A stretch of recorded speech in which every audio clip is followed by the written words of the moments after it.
small flies that's my deal. And there's a couple of tools that make it a little bit easier, and I'm going to show them to you real quick. One, if you've used these midge whip finishers, it's hard to tell that this is a lot smaller than yours, but it'll make it a little bit easier. In terms of other things, I use Good Broad 10-aught thread, but they stopped making it. I bought a lifetime supply because years ago a guy named Mike Lawson told me, if you have a fly tying material you like, buy a lifetime supply because they'll quit making it. So I've got that, but a really good match is Vivus 14-aught. It's really similar to the Good Broad, and I gave you some samples of that. Not all the colors we'll use, but give that a try if you want. What I'm thinking of doing is I'll tie the fly first, let you look at it as I tie it, then I'll hand out the materials, and then I can tie along with you. I can do a second copy if you want me to do that. In terms of other tools, I just use a good pair of scissors. No big deal. I just like to have the points that come together, real fine points. On the really small stuff, I'll use what they call an iris scissors, which I think they use if you get your eyelids fixed. I don't use these much. You can buy them off market for, I don't know, I think it's 20 or 30 bucks. When you stack hair, this is all you need, little tiny stacker. You can use a 22 caliber shell, any rimfire shell, but it's a lot easier to stack if the bullet's not in it. So if you have an empty one, that'll work. If you use a center fire, the bottom's not even, but I don't even think they make these anymore. AK Best made these.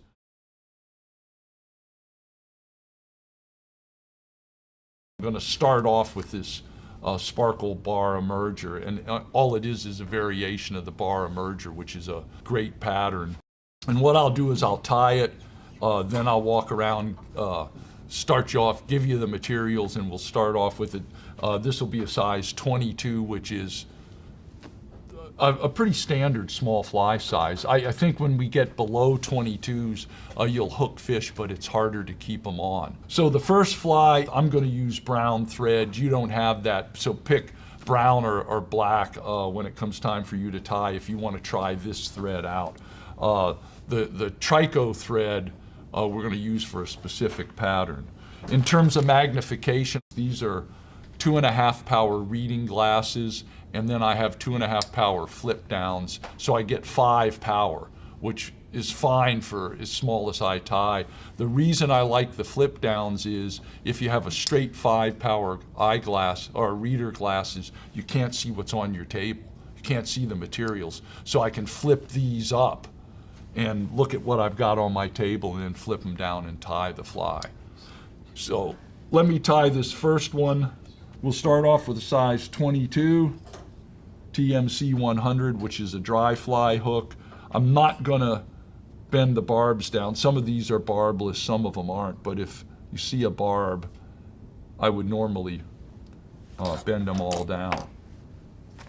So I'm gonna start off, like I said, with brown thread. You can use black or gray on yours. I'm gonna start the thread right in the middle of the hook. And the reason I'm doing that is that gives me a place where I'll stop the abdomen. So when I'm tying through this fly and come forward with the abdomen, it'll give me a marker to stop it. I should have cut that little piece off there, but.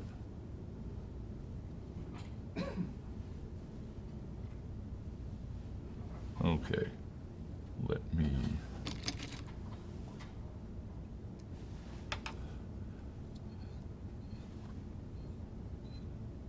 Try to get some nice wraps back of the hook. Now I'm going to use a burnt orange Antron for a trailing shuck on this. And I have an interesting story on trailing shucks. There was a time when I thought that trailing shuck, if you match the color of the shuck, the fish might be selective to that. So I started trying to find shucks on blue-winged olives and stuff and see what color they were. Turned out that the trout, they couldn't care less about the color of the shuck, but what they did care about was this color. They like this kind of rusty antron. If you look at the old nymphing patterns, you'll see a lot of them have like a brown hackle tail, and I think they were onto that. They were sort of onto the fact that that color might be effective on trout. That's a hank, and you don't want to tie that much on a hook this small. And what you'll have to do is figure out for yourself when you get the materials. But I usually take what I think I need and then take a little less than that. Because the whole thing about small flies is getting used to the proportions and the fact that you've got to be real conservative on materials. So you'll see me fooling around with this. I'll cut one end even, like so, and then I'll advance my thread back here, and I'll show you why. I'll do a loose loop over the top, pull the material through till it's even. That saves me trying to cut that material. That works on any size fly you're going to tie. And then what I'll do is I'll cut this trailing shuck about the length of the shank or a little bit shorter. Now I'm going to dub the abdomen with, I know it's superfine dubbing. They call it olive brown superfine dubbing, which is great for blue-winged olive imitations. I'm glad the hatch is cooperating with these patterns because I've got some good blue-winged olive patterns. Once again, the whole thing is keep it sparse.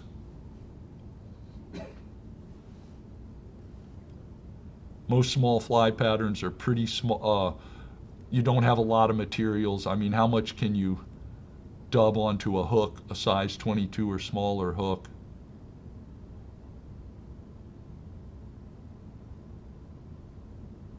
What I'm doing there is trying to push this right up to the hook. And we'll see if that's enough dubbing to get me to the end of the thread. The reason I say that is it's the first fly of the day. I know that you guys get the bodies perfect the first time, but whoops. Okay, that's a good start. Now I'll just, I think I did pretty good. Yeah. And see, if you dub that tight, you probably can see it. I get a little bit of a segmentation effect on that if you dub it pretty tight when you dub it on, even though it's dubbing rather than like a quill. So what I'm going to do now is I'm going to tie in 4 strands of crystal flash, pearlescent crystal flash, or something close.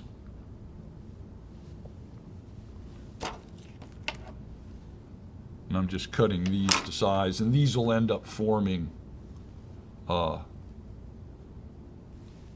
wing case back and also some smaller legs. I think that on small flies it's important to have a little bit of flash in your patterns. And once again, I'm going to cut these things even on the end. And this is standard size crystal flash. It's not midge size, because we may use midge size on another pattern. Once again, the loose loop, pull everything through. It saves you having to try to trim your materials and then deal with the tag end. Now I'm going to dub a thorax, and the thorax, it can be any material you want. I've got some older cream colored Spirit River, but I think Spirit River's out of business. But the important thing is it's cream colored. This is fine and dry dubbing light Cahill. And I guarantee you've never seen blue-winged olive nymph with this color thorax, but I've got a photo I'm going to show you on the next fly that will explain some of that. So I'm going to dub a thorax, and if you've got to make a mistake on a thorax, oversize it. If you've got to make a mistake in the pattern, or I should say mistake in terms of the what they teach you in a class, because I'm going to show, once again, when you see this photo I show you, that wing case is huge when these things are emerging, because those wings are getting ready to pop out. So that's the reason why you oversize it. So we'll oversize this a bit.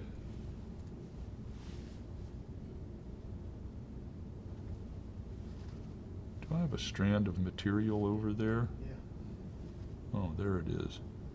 I don't know why it got there, but I'm going to fix it right now.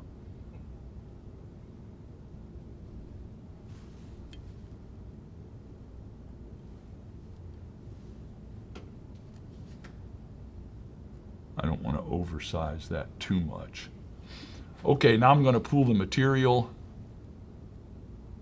the crystal flash, over the top to form a wing case, and I've still got that one piece. Okay.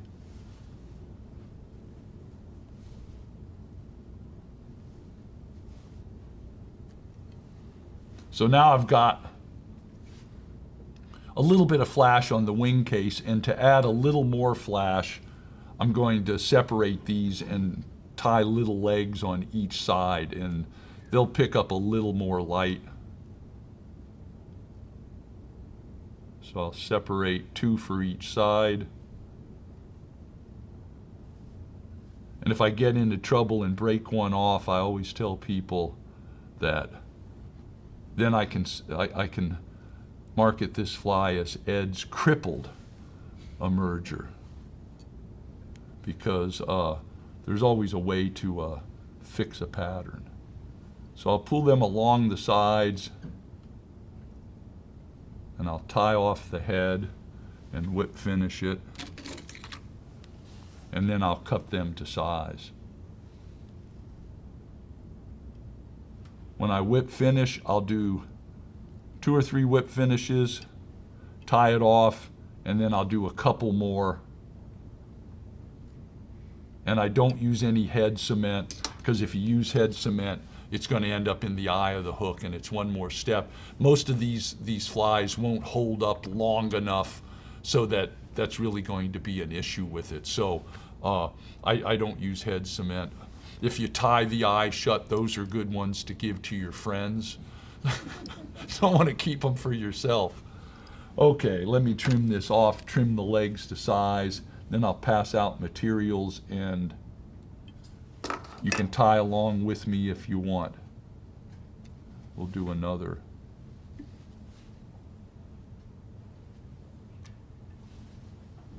And I don't think the fish see this thing as a, I don't think they visualize this as legs on the fly, but I do think it adds a little more flash.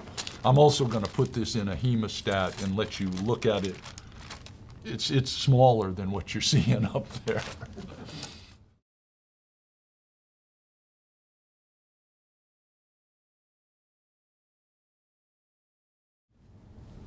I'm going to start at the middle of the hook so I know where to stop the abdomen.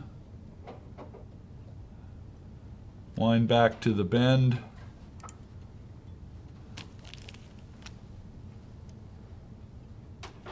And I can actually explain one thing that I didn't explain earlier. Let me get some. So now I'm going to take my shuck, and I'm going to cut the material even. And the one thing I didn't explain was I make a few wraps and come back up here, because I want to start the material at the hook eye end of what that abdomen's going to be. And the reason I'm doing that is I'll have a smoother body. If I just tie it in at the end, there'll be a bump. So I don't think I said that when we first tied it. So make a loose loop. Slide the material through till you get to the end, and then wrap back to the bend of the hook. Everybody with me? Trim the shuck about shank length.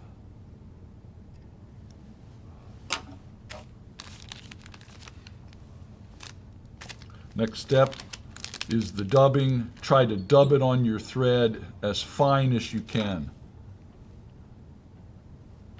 Doesn't have to be a real fat body, although particularly in blue-winged olives, because they tend to be pretty slender.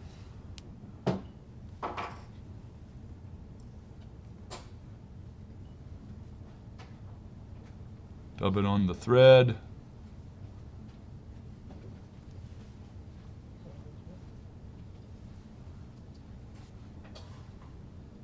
Then wrap your abdomen up to where your thread ends. And if you overdub this, you'll have to figure out a way to take it off, which didn't happen on the first fly, but I'll fix it here to where I can trim that off.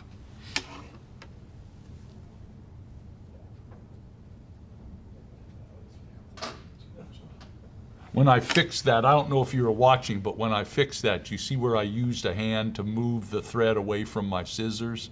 Because you know what happens if I don't do that? It's gone. So that'll get, that little piece, that mistake there will get incorporated into the thorax. Now I'm going to take the crystal flash, cut 4 strands,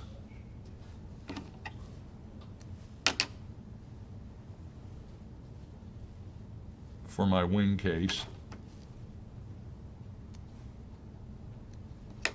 Even the ends. Once again, a loose loop.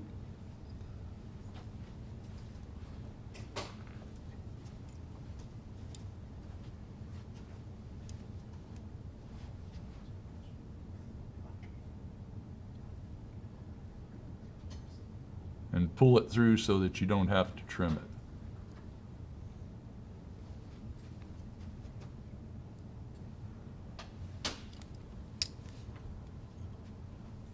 So once again, if you got to change this, if you got to make a mistake, oversize the thorax.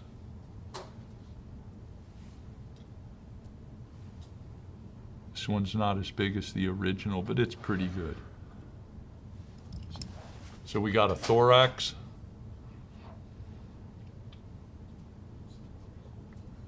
Here we go. I'll pull them over. You pull them over the top, and then make a few wraps, and then we'll form the legs. And I leave them the same size till I get these legs separated. Let's just do it. Because sometimes they get sort of tangled around themselves. You can see that I'm doing that this time. So I'll tie one side back, pull them back along the thorax, and then trim them to about the length of your thorax. You do that after you've whip finished the head.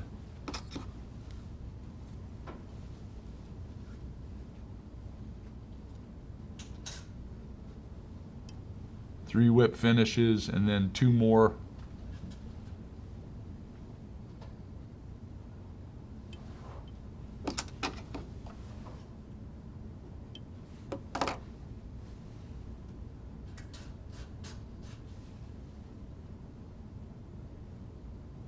And then trim them the length.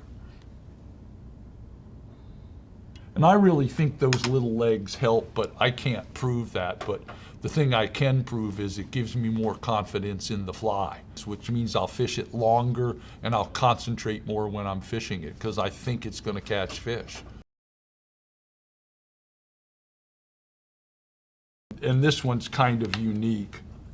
I call it a bubble wing emerge, or some people call them bubble backs. So I've passed a photo around of a stomach sample that has some blue-winged olive nymphs in it, and you can see that right here the thorax is really expanding. That's why we tied that thorax expanded, or larger thorax. You can see where the insect's pulling out of the shuck, and there's this real bright air pocket there, and that looks like the old wet flies where they had a tag, and then the wing is just popping out. And when this photo was taken, this wing was like a little bead, like a small bead on top. which is very interesting. And so that's the fly that we're going to imitate. And we're going to tie a pretty close match to this. So we're going to use size 20, TMC 200R, which is actually a pretty big hook, but you need a little more space to get all of this in.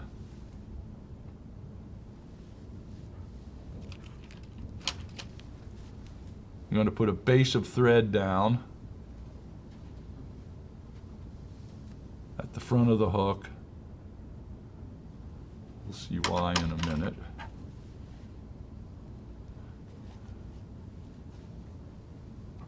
And I want to imitate that wing popping out.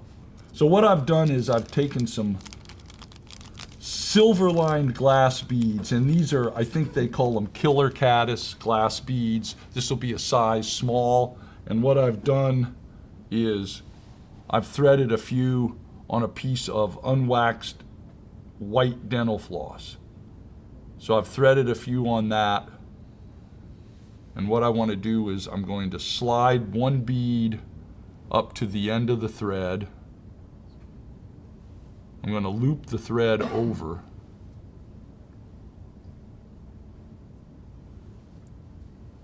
Then I'm going to mount that bead on top of the hook, like so.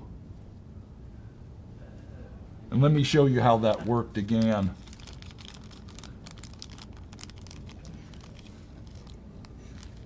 How I made the loop.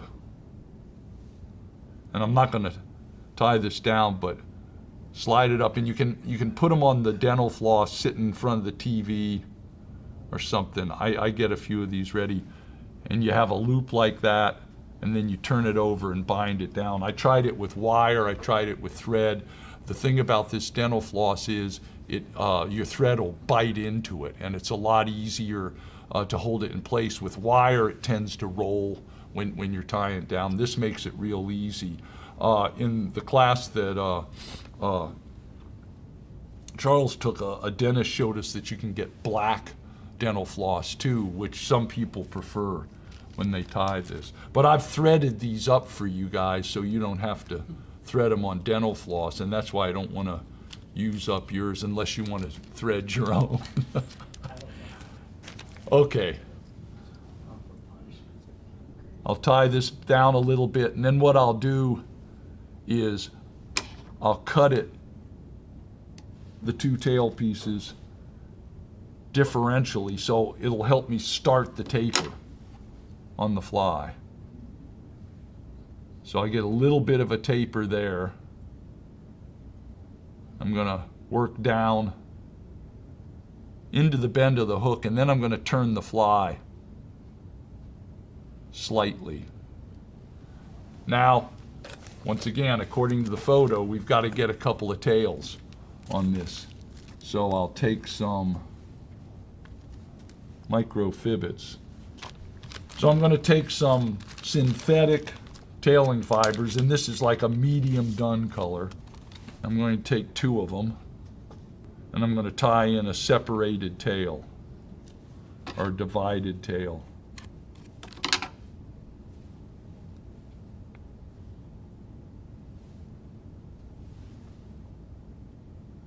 It doesn't have to be real long.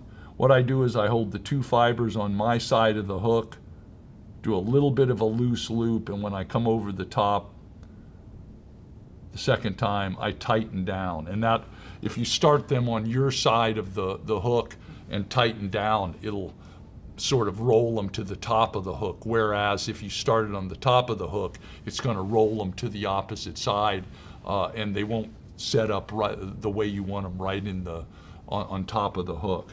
So I've tied them in. I'm going to take my fingernail. Hang on, I've got 3 of them there. Let's do that again. My friend A.K. Best always used to say, if you don't like the way the fly looks when you're tying it, you're not going to like the way it looks when you're done, so fix the mistake. So hold the material on your side of the hook, so it's facing you, and then I'll do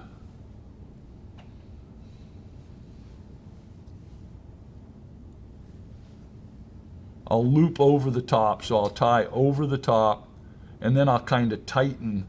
That's a loose loop, and I'll tighten it when I go over the top.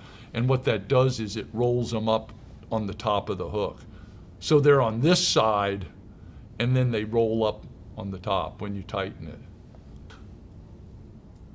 Now I'll make sure I have them tied down. I'll use my fingernail to divide them. And then I'll come back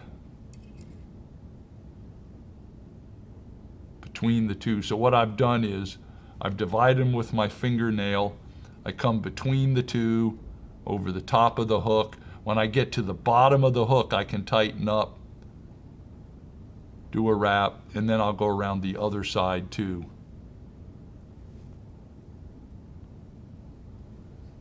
If you tighten down too hard, if you tighten up on that thread, as soon as you go through, as soon as you come through, you'll pull the tails over. So you got to stay a little loose and then tighten it up. And maybe I can, it looks like some of you don't quite get that. I can show you that, just how to do the tails when I finish the fly one more time. So now I've got the tails in.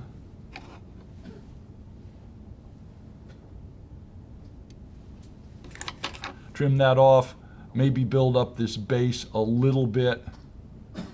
Now I'm going to tie in copper wire rib. And I'm going to use a small copper wire, small gauge copper wire. I don't like to cut wire with my good scissors, so I've got an old pair of scissors that I cut wire with.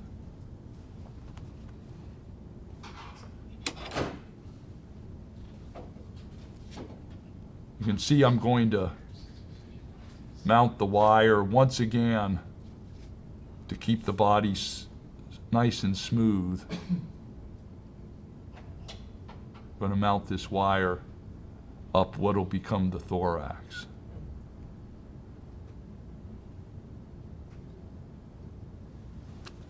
So now I've got this wire mounted, and once again from the photo, which I hope you can see from here, once again from the photo, I want to put a little bit of a tag there, a little bit of flash, and you can see that even though the insect's pulled out of that, you can still see where the rib was. So I'm going to try to duplicate that by tying in a little bit of tinsel. This is just holographic silver tinsel. You can go to a fly shop and get it there, or you can just wait till Christmas and buy 5 lifetimes worth of this stuff for next to nothing. I'm going to hold this tinsel kind of at a 45-degree angle to the hook.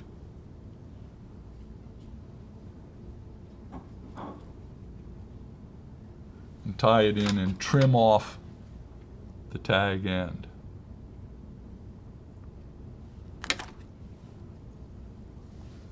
I'm going to make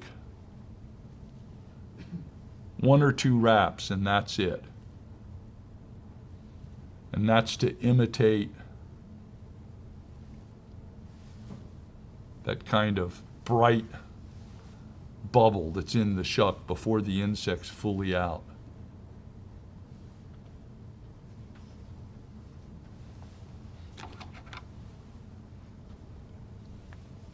I kind of lost my line tension there.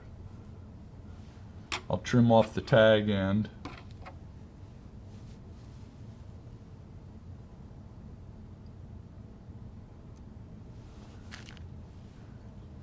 From this point on, it's going to be similar to your to a pheasant tail, but what I'm going to use is olive dyed pheasant tail.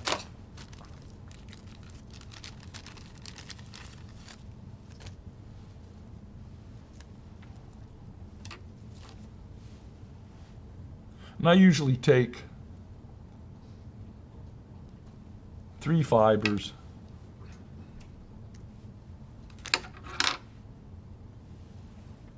like so, and I'm going to trim the tips off because I'm going to tie it in from the tip end. And if you try to tie these tips in, there's a very good chance they'll break. And so I'll turn this fly back up, because the reason I turned it in the vise was so that I could get those tails on it a little bit easier. If it works for you to keep it straight in the vise, that'd be okay too. So I'm going to tie these tails in, or tie this pheasant tail fibers in, I should say, right to the base of that tag. Then I'm going to wind them forward.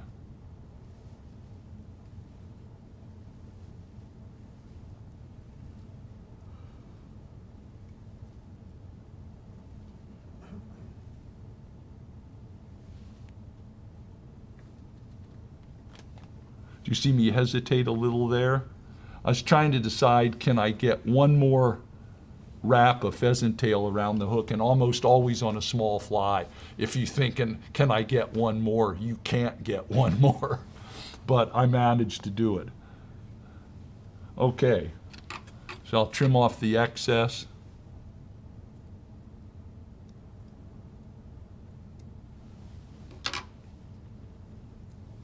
Now I'm going to reverse wrap my rib over. I'll get one wrap over that tag end, and that's by design.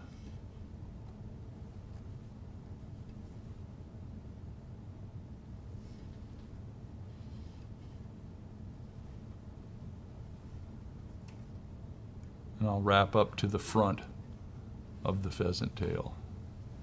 I want to get that one a little bit closer.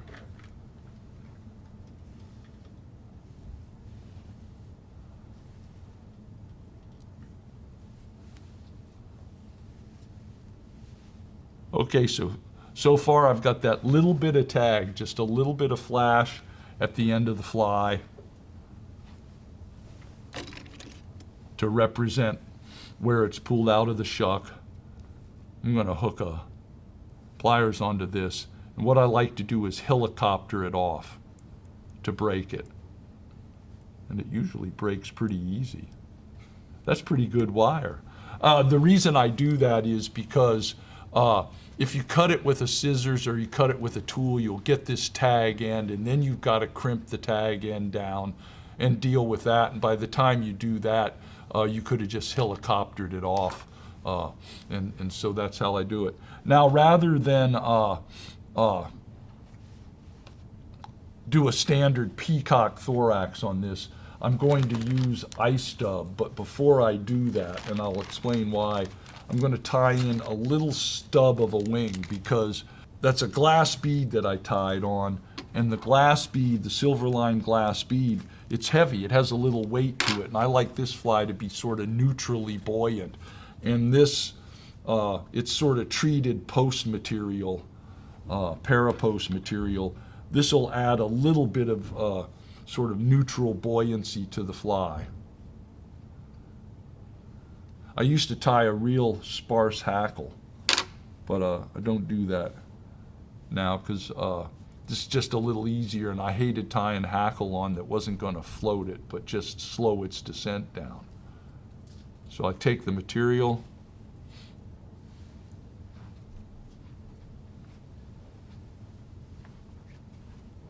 I'm going to fold it over the thread. So basically, when you cut the material, make it half the size that you want this wing to be, or this emerging wing. And this will help float this fly a little bit or slow down its descent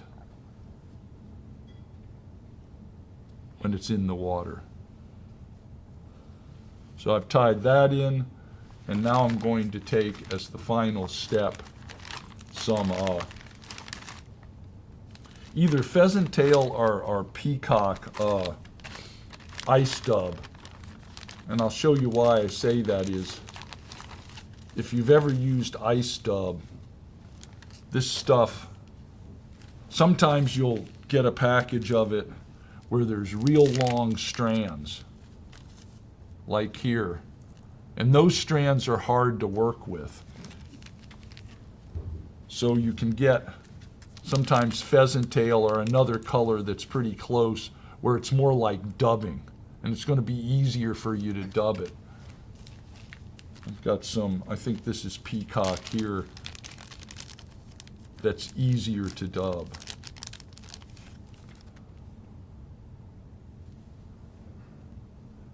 And all I do here is I just try to get this dubbed onto my thread. And some of it'll fall out, or you can pick some of it out when you tie or when you wind it. You may find it a little difficult to dub. Make a wrap or two behind your wing.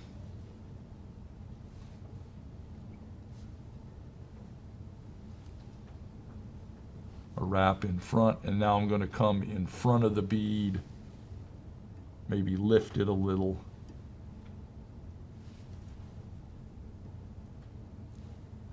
And stand it up, and then I'll tie the head off and trim the wing.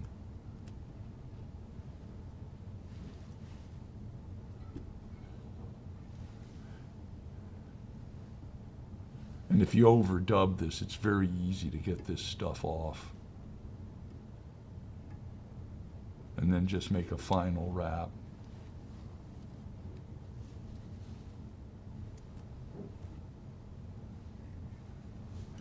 And the buggier it is, the better. Because remember, this is the stage where it's all over the place. I'll trim some of that out, but tie it off.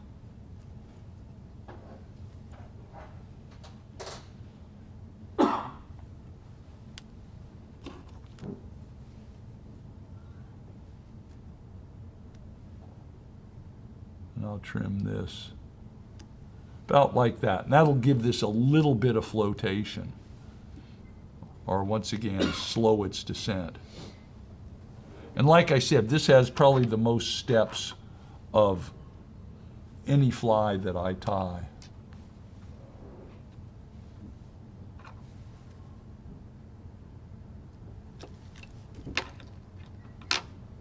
I'm just looking to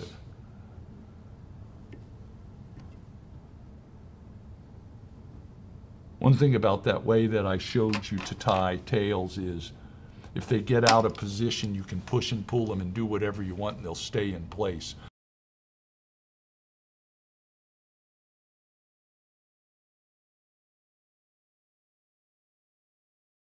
A sunken trico is a real effective fly because not every one of those spent spinners you see on the water surface gets eaten by a trout. The trico is size 22 TMC 2488, so it ends up smaller than you think.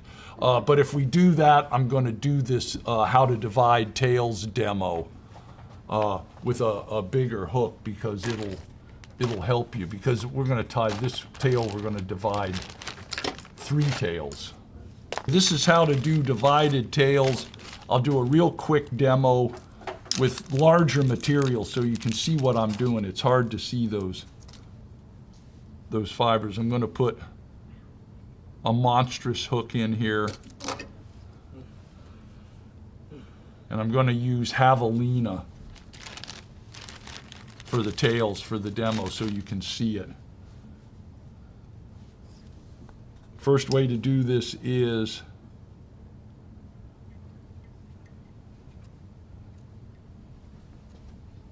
tie your thread on, and for this first one, if you're just going to have 2 tails, leave a tag end. So don't cut it right back to the very bottom of where you ended. And I'm going to take some of this material, and this is probably the easiest way to split 2 tails until you get the hang of the other way. So I'm going to tie in 2 tails. Once again, I tied them on my side and I cranked it to the top.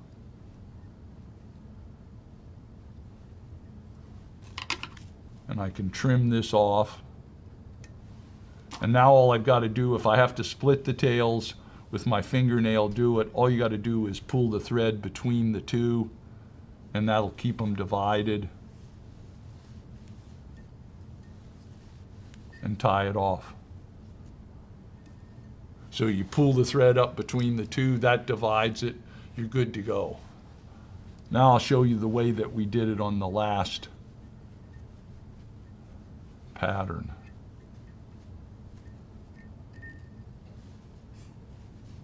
So what you used as the tails, do you actually use that? No, this is just a demo. Because the microfibbits are like extra painful to handle. No, this is just so you'll be feeling plenty of pain. This is just a demo so that you can sort of see what to do with the microfibbits. So this way, with two tails,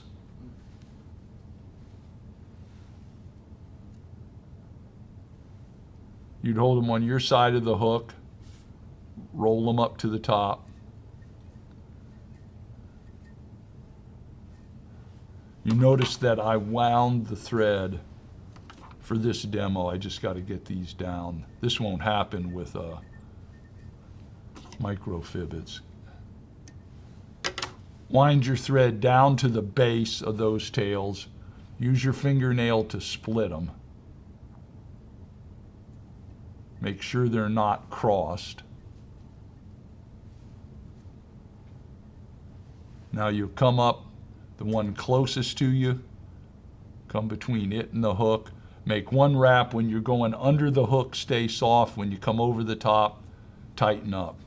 That one's ready to go. Do the same thing on the tail farthest away from you.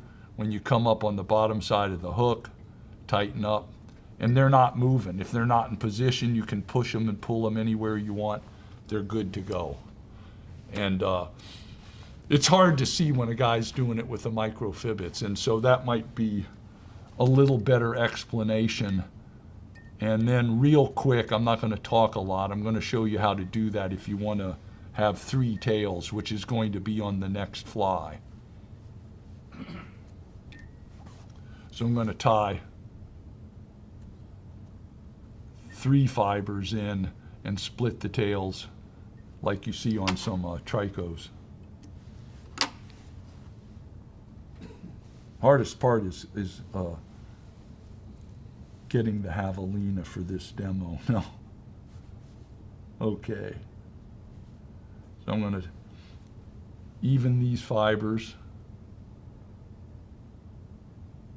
And this is very similar to what you just saw.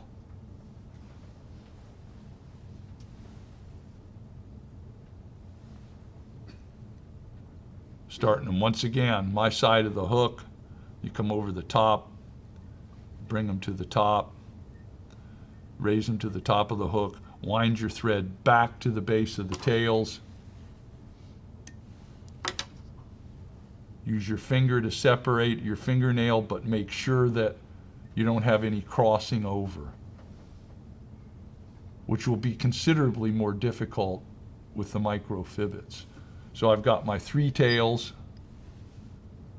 I'm going to come up the tail closest to me and the middle tail, go around the hook. I can tighten up when I come under the bottom. Then I'll go between the middle tail and the tail farthest from me.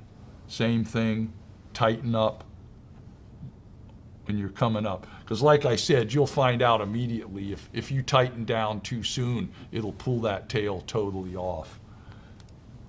And so those are good to go. Once they're good to go, you can push them, pull them, you can do whatever you want, and they'll stay. TMC 2488 with a heavy wire hook because I wanted it to sink. And that heavy wire hook helps. It also helps if you've got if you catch a larger fish than you were expecting, this heavy wire hook will not pull out.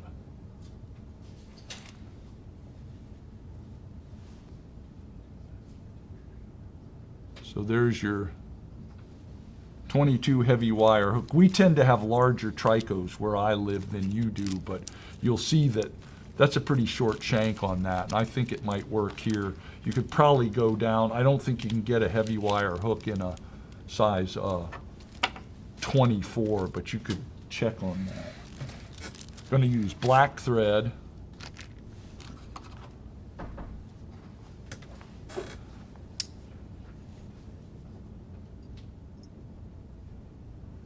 What I like to do on the thread is I'll wind it back just to where the curve of the hook starts to go down. So right there I've reduced some of the size of what the body will be on that. Then we come to the dreaded synthetic fibers again. And I'm going to cut 3 of them off. Try to keep them even.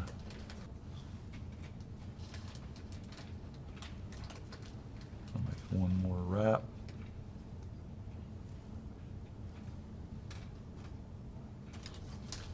Tie 3 fibers.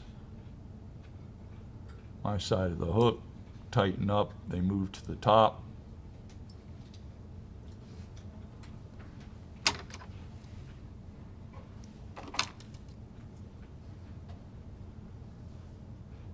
I'm going to wind my thread back to the base. Use your fingernail to divide them. Once again, make sure they're not overlapped. Closest to me, softly underneath, tighten up. This guy moved over a little. I think I can.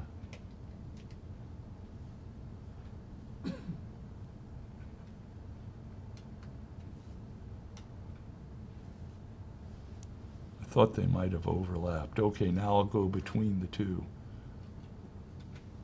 If they overlap, you'll get into big trouble. So now they're in place, and I can put them in any position I want.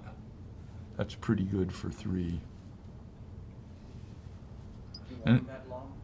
I like them that long because if you look at the naturals, they're pretty long. And a lot of times I'll overemphasize that, almost like a trigger.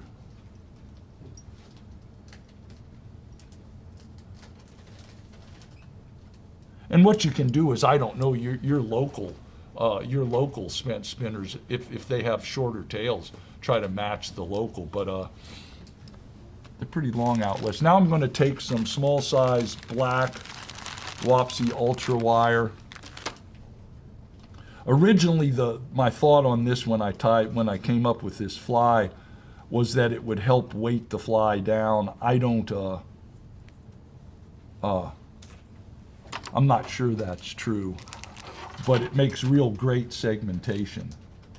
I'm going to cut a piece of wire here, and the way I originally tied this was, I'd tie it on like most people tie a brassy or something. I'd put the wire down, and then I'd tie it down, and then I'd fold it over itself and tie it, and the body got too thick, and I just had too much bulk. So the way I do this now is I lay the wire at about a 45-degree angle right at the base of the tails. I make 2 wraps, then I come in front and wrap up to where the wings are going to be. So this is about a 45-degree angle, and then I just grab one end and wrap forward. And I've never had the fly fall apart or fail. And once I wind this, I'll go over that one more time. Wrap forward.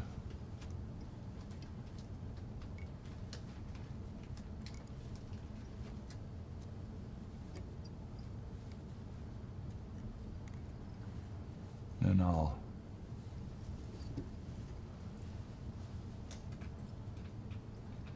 tie that off. So what I did once again was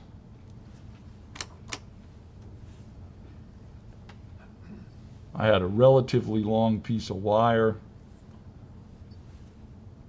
If I can get it. I laid it across the hook, a little bit of an angle, made 2 wraps on the side that the tails are on, then moved in front of the wire, and then I wound it, and it's on there tight. I can just helicopter these off to break the wire.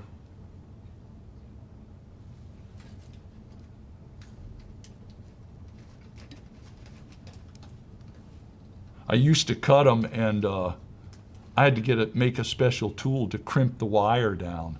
This way they break pretty much right the base. Now, the last couple years I've been fooling around with different wings because I wanted this thing to sink. I'm going to show you the original way that I did this, and then I'll give you some alternatives. I'll just tell you. In terms of wing material, what I like to do is I like to have just a straight synthetic, and I tie it on sparse. And there used to be a great material, but of course they quit making it, like most of this stuff. So I'm using this sparkle yarn, clear sparkle emerger yarn from Hairline now. I like it to be a little shiny, and I like it to be straight. And this is the best I could find. I used to use a thing called sap wing fiber, which was great, but they don't make it anymore. So I'm going to slim this down a little bit. And that's because it gives it a better chance to sink with a synthetic, although it takes it a while. No matter what you use, it takes it a while. I'll X these wings on.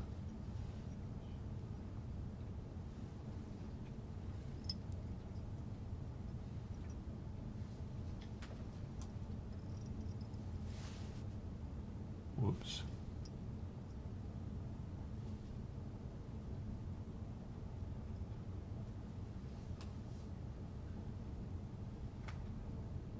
There, I got it. That's the hardest part on the X.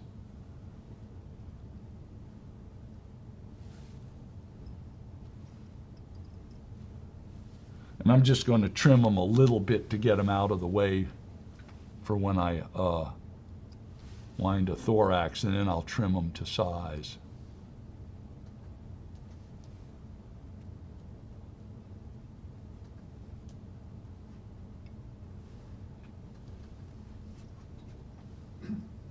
Okay. I just had a little fiber stuck there. There we go.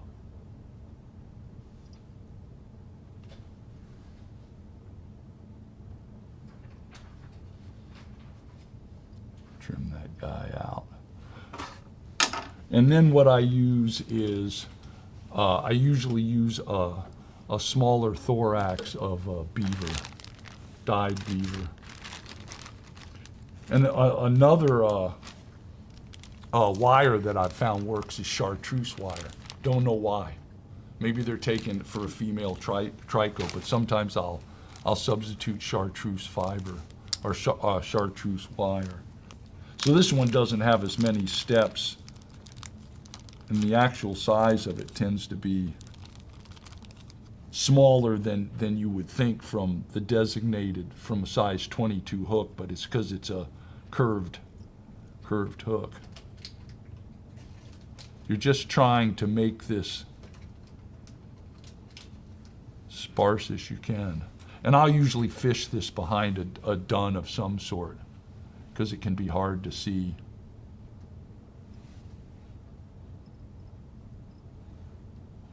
X that on. And I'll whip finish it.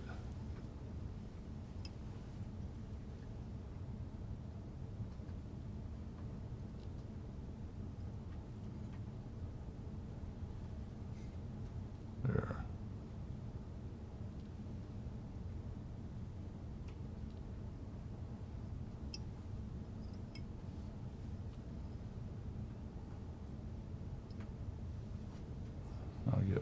wrap there. Just trying not to capture too many fibers of the wing.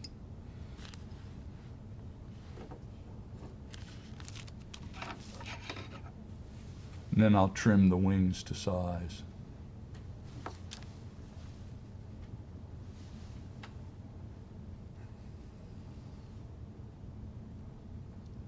And I used to say you could leave them a little bit longer and trim them on the stream, but I noticed that in the heat of battle, I don't do that. So I just trim them to where I think I need them. There's usually enough variation in my box to find some a little longer or shorter. But this will eventually sink. Now the other thing I'm doing now for patterns that I really want to sink is it doesn't look as good to my eye, but I'm putting on, got an example here. I'm using Midge Crystal Flash.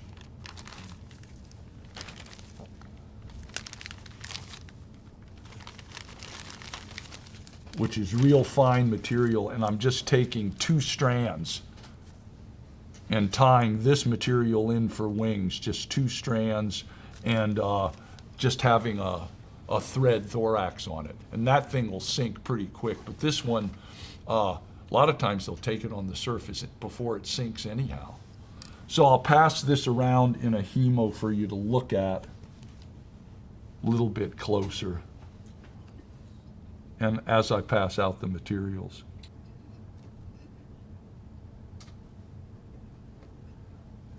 From where I sit, this wing should be a little shorter.